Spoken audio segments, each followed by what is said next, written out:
જિલ્લો અરવલ્લી, તાલુકો મોડાસા. હું છું રાઠોડ આશુતોષ કુમાર.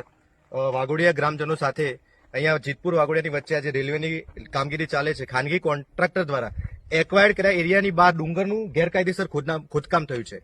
અરવલ્લી જિલ્લામાં ખાણ ખનીજ વિભાગની મિલીભગતથી આ કોન્ટ્રાક્ટર રાજ્ય સરકારના તિજોરીમાં પણ ખાડો પાડી રહ્યો છે અને કેન્દ્ર સરકાર તો એને સીએમટી પ્રમાણે પૈસા ચૂકવે જ છે, તો અહીંયા ખનીજ ચોરી કરી રહ્યો છે. એટલે મારું કહેવું છે કે અરવલ્લી જિલ્લા પ્રશાસન શું ગુલાબી નોટોની નચી ડૂબી ગયું છે? કેમ કાયદેસરની કાર્યવાહી થતી નથી? 30 તારીખે કલેક્ટર સાહેબને આવેદનપત્ર આપ્યું, આજ દિન સુધી કોઈ કાર્યવાહી થઈ નથી.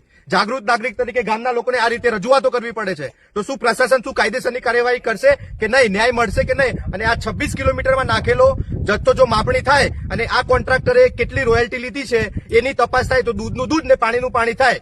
અને વધુમાં એ જણાવું કે સુજલામ સુફલામ જળ અભિયાન અંતર્ગત નદીમાંથી 30,000 ડમ્પર કાંકરો, હવે નિયમ પ્રમાણે કામગીરીના પ્રકારનો ચોથો નિયમ છે કે ભાઈ માટી સિવાય અન્ય કોઈ પણ ખનીજ સુજલામ સુફલામ જળ અભિયાનની અંદર આવરી લેવામાં ના આવે, તો પણ ગેરકાયદેસર રીતે ખાણ ખનીજ અધિકારીઓ, આમાં એડી ચૌધરી સાહેબ, સંજય બારૈયા સાહેબ, મહેન્દ્ર સુથાર સાહેબ, કોઈ એક પણ વ્યક્તિ જયારે આવું બધું થાય ફોન કરે તો ફોન ઉપાડતા નથી.